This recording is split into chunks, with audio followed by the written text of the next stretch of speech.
Bom, o governo nega a ruptura com o Congresso, Alcolumbre fica neutro, Lula e Haddad amenizam o clima após a ação no STF. Deixa aquele like para fortalecer o nosso trabalho e se você não é inscrito, se inscreva no canal. E vamos agora ao conteúdo. Logo após o governo acionar o STF contra a decisão do Congresso que derrubou o decreto do IOF, o presidente Lula, o ministro da Fazenda Fernando Haddad e lideranças do PT adotaram um discurso de distensão para amortecer a disputa política. A medida do governo visa preservar o decreto que aumenta a taxação de operações de crédito, bem como sobre investimentos e setores empresariais, como as casas de aposta online, sob o argumento de promover justiça social. O presidente do Senado, Davi Alcolumbre, adotou tom de neutralidade em relação ao governo nesta terça-feira, horas após a Advocacia Geral da União formalizar o recurso no Supremo. A gente está cuidando do plenário do Senado, né, Didi? Mas o senhor tem falado com ela? Ainda não falei com ela esses dias. Presidente, o que o senhor achou da reação do governo de recorrer ao Supremo? Eu acho que o governo tem legitimidade de tomar qualquer decisão, simples assim. Como fica se reverter? Deixa acontecer. É um desrespeito? Já nesta quarta-feira, Lula afirmou que levar o caso ao Supremo Tribunal Federal não significa rompimento com o Congresso. Deixa eu te dizer uma coisa, Ricardo, porque muitas vezes as pessoas fazem uma tormenta desnecessária. Veja, o presidente da República tem que governar o país. E decreto é uma coisa, sabe, do presidente da República. Você pode ter um decreto legislativo quando você tem alguma coisa que fira muito a Constituição, o que não é o caso. O governo brasileiro tem o direito de propor IOF, sim. E nós não estamos propondo o aumento de imposto, não. Nós estamos fazendo um ajuste tributário nesse país para que os mais ricos paguem um pouco, para que a gente não precise cortar dinheiro da educação ou da saúde. É isso que nós estamos fazendo. Cada macaco no seu galho. Ele legisla e é o governo. Sabe? Eu mando um projeto de lei, eles podem vetar, eles podem aprovar ou não. Se eu vetar, eles podem derrubar meu veto. E se eu não gostar, eu vou no Poder Judiciário. Ora, qual é o erro nisso? Agora, isso você pode perguntar, tem um rompimento com o Congresso? Não, não tem. O presidente da República não rompe com o Congresso. O presidente da República reconhece o papel que o Congresso tem, ele tem os seus direitos, e eu tenho os meus direitos. Nem eu me meto no direito deles, nem eles se metem no meu direito. E quando os dois não se entenderem, a justiça resolve. Na Argentina, durante a agenda do Mercosul, o ministro da Fazenda Fernando Haddad reforçou que a judicialização não representa uma guerra com o legislativo. Segundo ele, trata-se de um recurso legal dentro das regras do jogo democrático. O presidente cometeu alguma ilegalidade para justificar um decreto legislativo. Se nós estamos pedindo o remédio legal para dizer se o que o presidente fez é legal ou não, como é que a imprensa está querendo subverter com essas perguntas a ordem dos fatores? Vamos colocar a coisa no plano certo. O que a Advocacia Geral da União está fazendo é perguntando para o Supremo: o presidente cometeu alguma ilegalidade? É isso. Quando questionado sobre uma possível traição do governo, Haddad respondeu de maneira ríspida. Essa relação... Está dizendo que o governo foi traído? Não, claro que não. Claro que não. De novo, você está querendo colocar a palavra na minha boca que eu não disse. Não, nem menciona essa palavra. Ele afirma ainda que o Congresso tem colaborado com a agenda econômica do governo e que não vê motivos para reclamar. Eu não posso reclamar do Congresso, nunca fiz isso. Há 2 anos e meio que eu estou levando a agenda econômica para frente com o apoio do Congresso. Isso é dito em todas as minhas manifestações públicas. Nunca neguei que o Congresso tem o direito de alterar as proposições do governo, é da democracia. Nunca uma lei enviada pela área econômica saiu do jeito que entrou, ela sempre passou por alterações e sempre essas alterações foram pactuadas em torno de um acordo. Então não há por que mudar esse procedimento. O ministro também rebateu a oposição, que derrubou o decreto alegando inconstitucionalidade. Segundo Haddad, o governo apenas acionou o judiciário para arbitrar o impasse sobre a questão jurídica. O ministro Alexandre de Moraes será o relator da ação. Agora, a pergunta da AGU para o Supremo é uma pergunta legítima.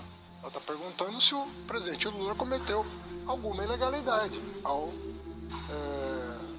editar aquele decreto. É uma pergunta muito simples e é jurídica. O Congresso teria mudado, então, essa dinâmica até hoje, como o senhor disse, que foi fluida, Não, o que eu estou dizendo é que é uma pergunta para o Supremo Tribunal Federal sobre a legalidade do decreto do presidente. Isso não pode ofender quem quer que seja, é uma pergunta natural de uma democracia. Agora, querer alimentar esse tipo de coisa interessa a quem? Interessa a quem? Vamos continuar com a agenda, buscando cumprir meta, buscando...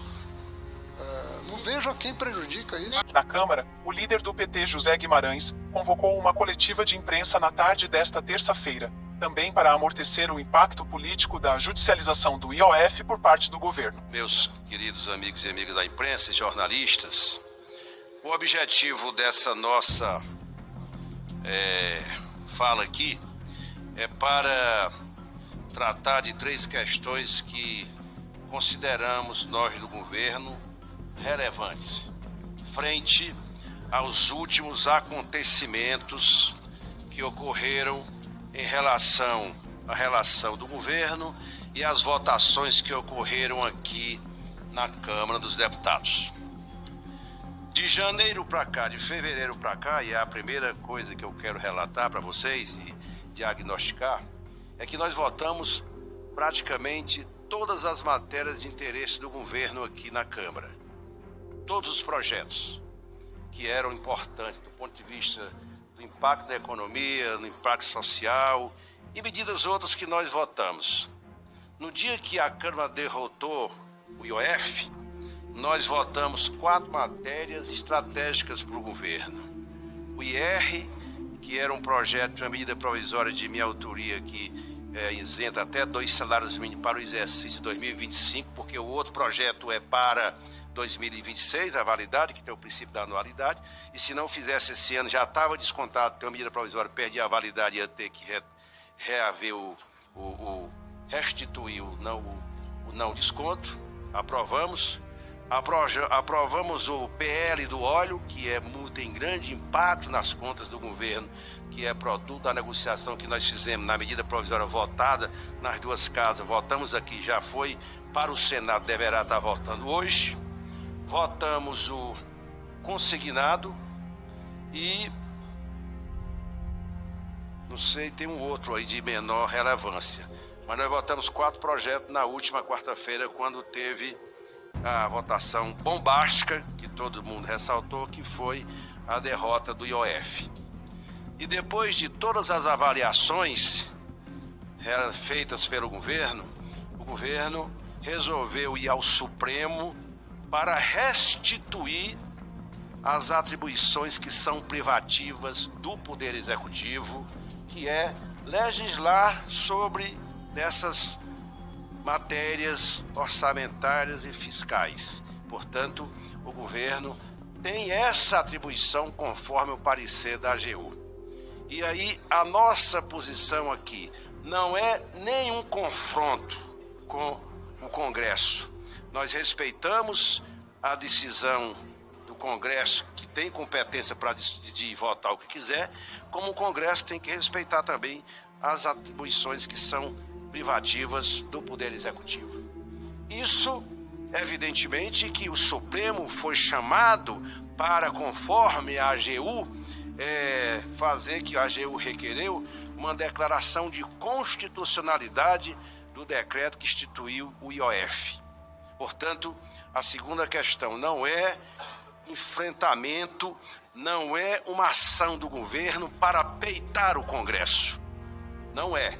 É mais para preservar as atribuições privativas do Poder Executivo, conforme o parecer da AGU.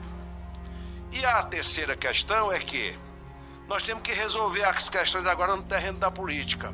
Deixa o aspecto técnico e jurídico ser decidido pelo Supremo Tribunal Federal, e agora nós vamos sentar e vamos fazer a concertação que for necessária para votarmos as matérias de interesse do país, do governo e da própria Câmara dos Deputados e do Senado.